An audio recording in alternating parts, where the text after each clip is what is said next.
అరటి సాగు విస్తీర్ణం ఇటీవలి కాలంలో బాగా పెరుగుతున్నా చాలా మంది రైతులు సరైన యాజమాన్యం పాటించలేకపోతున్నారు. 12 నెలల పాటు కొనసాగే ఈ పంటలో తెగుళ్ల బెడద అధికమవుతోంది. ముఖ్యంగా ఈ వర్షాకాలంలో ఆశించే సిగటోక ఆకుమచ్చ, పనామా తెగుళ్ల కారణంగా అరటి తోటల్లో దిగుబడి తగ్గి నష్టాలని చవి చూసే అవకాశం ఉంది. రైతులు ముందస్తు జాగ్రత్తలు పాటిస్తే తెగుళ్లని నివారించవచ్చని తెలియజేస్తున్నారు కొవ్వూరు ఉద్యాన పరిశోధనా స్థానం శాస్త్రవేత్త డాక్టర్ స్నేహలత.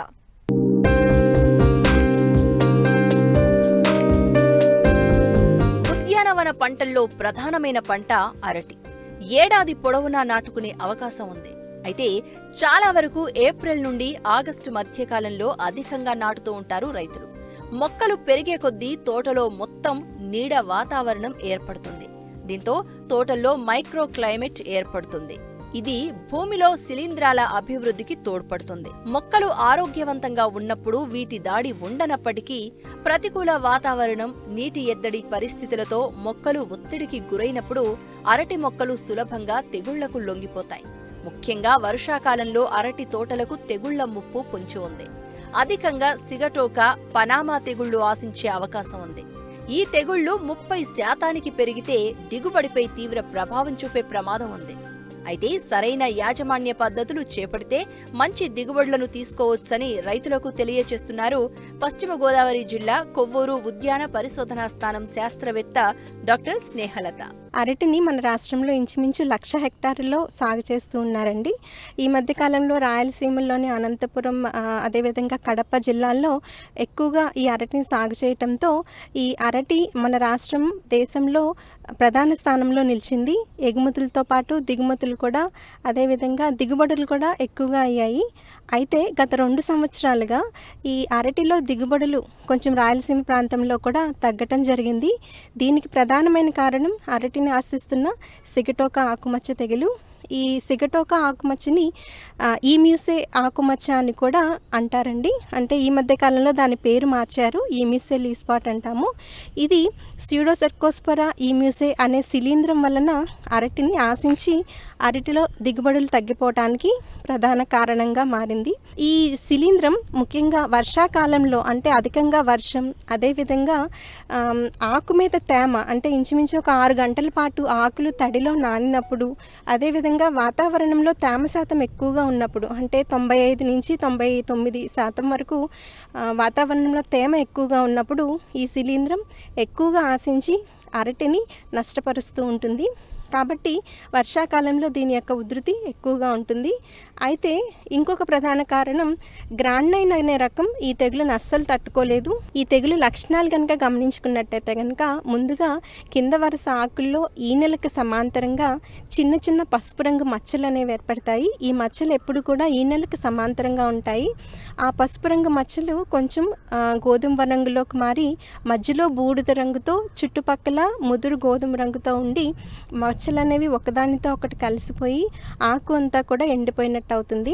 ఈ తెగులు ఉధృతి ఎక్కువగా అయినప్పుడు ఏంటంటే అన్ని ఆకులకి ఈ ఉధృతి సోకినప్పుడు మనకి దిగుబడులు అనేది చాలా అధికంగా రైతులు నష్టపోతూ ఉంటారు. అరటి పంట గెలదశకు వచ్చిన తర్వాత కనుక ఈ తెగులు ఉధృతి ఎక్కువైనట్టయితే కనుక మనకి దిగుబడులు చాలా తగ్గిపోయే ఆస్కారం ఉంది.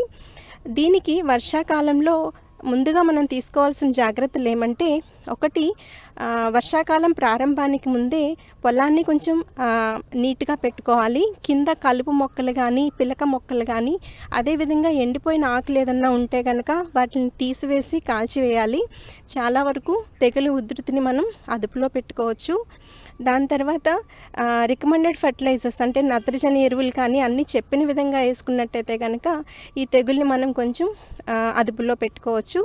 దీనితో పాటు మనకి యాజమాన్యంకి వచ్చినట్టయితే కనుక వర్షాకాలానికి ముందు, అంటే ఇప్పుడే తొలకరి వర్షం పడుతున్నప్పుడు ముందు జాగ్రత్త చర్యగా మనం క్లోరోథెల్లనిల్ 2 గ్రాములు 1 లీటర్ నీటికి, అదేవిధంగా మ్యాంకోజెబ్ 2.5 గ్రాములు 1 లీటర్ నీటికి కలుపుకుని ఆకులన్నీ తడిచేలాగా పిచికారీ చేసుకోవాలి.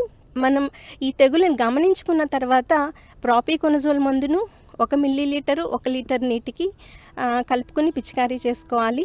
తెగులు ఉధృతి ఎక్కువగా ఉన్నప్పుడు ఈ ప్రాపికొనజోల్ మందుతో పాటు కార్బండాసిమ్ అనే మందుని, మ్యాంకోజబ్ మందు, మిశ్రమ మందు అనేది ఉంటుంది. ఈ మందుని 1 గ్రాము 1 లీటర్ నీటికి కలిపి పిచికారీ చేసుకోవాలి. తర్వాత 25 రోజుల వ్యవధిలో మనకి నెట్టివో అనే మందు, అంటే ట్రైఫ్లాక్సిస్ట్రోబిన్ ప్లస్ ట్రెబుకొనజోల్, ఈ మందుని 1.4 గ్రాములు 1 లీటర్ నీటిలో కలిపి పిచికారీ చేసుకోవాలి. 4వ పిచికారీగా డైఫెన్కొనజోల్ అనే మందును 1 మిల్లీలీటరు 1 లీటర్ నీటిలో కలిపి పిచికారీ చేసుకోవాలి. ఇలా ఉధృతి ఎక్కువగా ఉన్నప్పుడు ఈ మందులను మార్చి పిచికారీ చేసుకోవటం వలన మనకి అరటిలో ఈ సిగటోక లేదా ఈ మ్యూసే ఆకుమచ్చ తెగుల్ని మనం సమర్థవంతంగా నివారించుకోవచ్చు. అరటి తోటలను ఆశించే తెగుళ్లలో అతి ప్రమాదకరమైనవి పనామా తెగులు. ఈ తెగులు విత్తన పిలకల ద్వారా, మట్టి ద్వారా వ్యాపిస్తుంది. ఈ తెగులును రసాయనాల ద్వారా నివారించడం సాధ్యం కాదు. అన్ని మందులు పిచికారీ చేసినా నియంత్రణలోకి రాదు. కాబట్టి ఈ తెగులును తట్టుకునే రకాలను ఎన్నుకుని సాగు చేయాలి. అంతేకాదు, శాస్త్రవేత్తల సూచనల ప్రకారం సమగ్ర సస్యరక్షణ చర్యలు చేపడితే పూర్తి స్థాయిలో నియంత్రించవచ్చు. అరటిలో ఈ పనామా తెగులు అనేది చాలా దశాబ్దాల కిందటి నుంచి ఉందండి. అండ్ ఈ తెగులు వల్ల మన రాష్ట్రంలో అమృతపాణి అనే రకాన్ని మనం పండించుకోలేకపోతున్నాము. ఈ తెగులు ఆశించినప్పుడు ఏంటంటే, ముందుగా కింద వరుస ఆకులు అనేవి పసుపు పారి ఎండిపోయి వాలిపోతూ ఉంటాయి.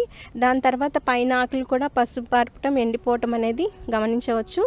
దీనితో పాటు ఆకులు తొడిమి వద్ద ఇరిగిపోయినట్టయి మొక్క చుట్టూ వేలాడుతూ ఉంటాయి. ఇదొక లక్షణం. తర్వాత దీంతో పాటు కాండం మీద నిలువుగా పగుళ్ళు అనేవి ఏర్పడుతూ ఉంటాయి. ఈ లక్షణాలు కనుక గమనించినట్టయితే కనుక అది పనామా తెగులు లేదా ఫిజేరియం తెగులు కింద గమనించుకోవాలి. ఈ తెగులు ముఖ్యంగా అమృతపాణి వంటి రకాల్లో ఎక్కువగా గమనిస్తూ ఉంటాము.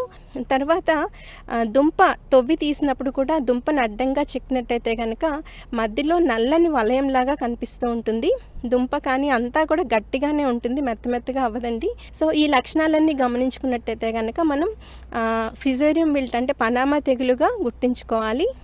దీని నివారణకి ఏంటంటే, ఏ విధమైన రసాయన మందులు అంతగా పనిచేయవండి.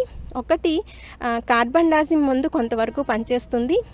మన పొలంలో కనుక పనామా తెగులు లేనట్టయితే కనుక మనం దుంపలు తెచ్చుకునేటప్పుడు తెగులు ఉన్న ప్రాంతాల నుంచి తెచ్చుకోకూడదు. తర్వాత మనం దుంపని నాటుకునేటప్పుడు వాటిని విత్తన శుద్ధి చేసుకుని, దుంపనంతా శుద్ధి చేసుకుని, అంటే COC కాపర్ ఆక్సిక్లోరైడ్ 5 గ్రాములు 1 లీటర్ నీటిలో కలుపుకుని ఒక అరగంట పాటు ఉంచుకుని ఆ తర్వాత నాటుకోవాలి. లేదు, కార్బండాసిమ్ మందును కూడా మనం వాడుకుని విత్తన శుద్ధి చేసుకుని ఆ తర్వాత నాటుకోవాలి. నాటుకున్న తర్వాత కూడా 2వ నెల నుంచి ఈ మొక్కలకి మనం కార్బండాసిమ్ మందును 0.2%, 2 గ్రాములు 1 లీటర్ నీటికి చొప్పున ప్రతి నెల మొక్కకి వేసుకుంటా వెళ్ళినట్టయితే కనుక ఈ తెగుల్ని మనం నివారించుకోవచ్చు.